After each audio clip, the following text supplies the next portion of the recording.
নমস্কাৰ পোনপ্ৰথমে any unique কেলিগ্ৰাফিৰ Nazira শাখাৰ তৰফৰ পৰা সকলোকে আন্তৰিক শ্ৰদ্ধা আৰু শুভকামনা জ্ঞাপন কৰিছোঁ। এটা খুব ভাল লগা কাম কৰিবলৈ আগবাঢ়িছোঁ। হাতৰ আখৰ উন্নীতকৰণ কেন্দ্ৰ আজি আমি নাজিৰাত প্ৰতিষ্ঠা কৰিবলৈ আগবাঢ়িছোঁ। শুভাৰম্ভ আজি হৈছে।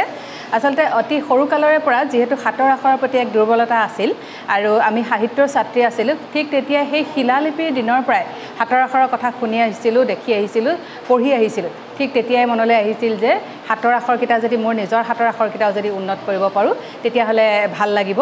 আৰু মই গুৱাহাটীত এই বিষয়ে প্ৰশিক্ষণ ল'লোঁ তুলসীপিয়া বৰদলৈৰ ওচৰত, আৰু তাৰ ফ্ৰেঞ্চাইজি লৈ মই আজি নাজিৰাতে আৰম্ভ কৰিছোঁ।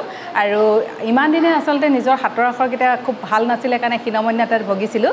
গতিকে আশা কৰিছোঁ যে পৰৱৰ্তী যিখন ছাত্ৰ ছাত্ৰী আছে, আমাৰ উঠি অহা প্ৰজন্মই যাতে কোনোদিনেই হাতৰ আখৰক লৈ আমাৰ দৰে হীনমন্যতাত ভুগিব লগা নহয়, তাৰ কাৰণে এই পদক্ষেপ গ্ৰহণ কৰি আজি ইয়াৰ শুভাৰম্ভ কৰিছোঁ। আৰু আমি আশা ৰাখিম এই পদক্ষেপৰ দ্বাৰা, আমাৰ এই কাৰ্যৰ দ্বাৰা ছাত্ৰ ছাত্ৰীসকলে নিজৰ হাতৰ আখৰ উন্নত কৰাৰ লগতে ভৱিষ্যতে প্ৰয়োজন হ'লে হাতৰ আখৰক শিকা বা লেখা বা ইয়াৰ মাধ্যমেৰে ইয়াক পেছালৈও পৰ্যবেক্ষিত কৰিব পাৰিব।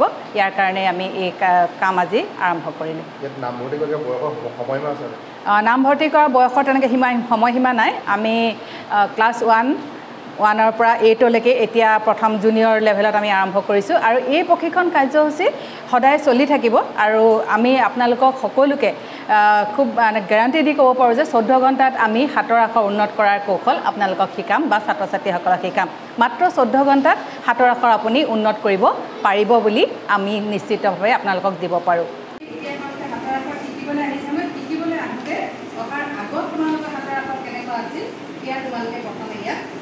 লাগিব ইয়াত তুমি ABCD লিখিব পাৰিবা নহয়?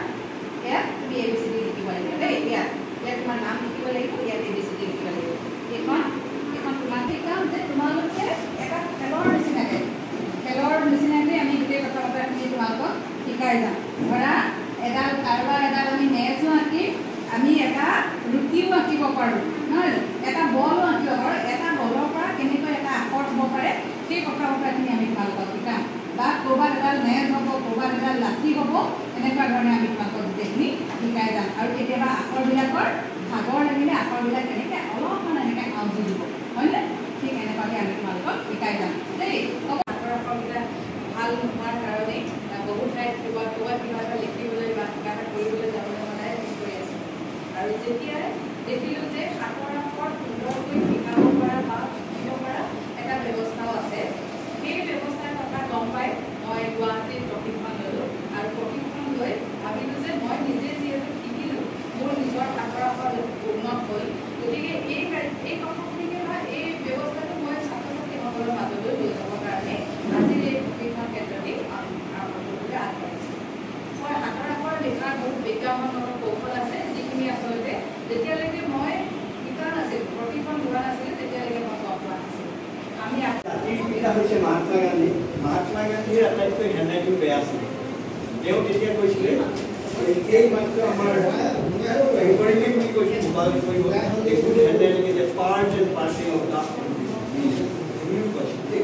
যিয়ে নহওক, এতিয়া আমাৰ এই যে আখৰবোৰ আমি লিখিছোঁ, মই যে কথাবোৰ কৈ আছোঁ, মোৰ যিটো ধ্বনি গৈছে, আপোনালোকে হৃদয় কৰিছে, শব্দ শ্ৰৱণ কৰিব, বুজি পাইছে যে মোক কয় যদি ভাল লগা নাই তেতিয়াহ'লে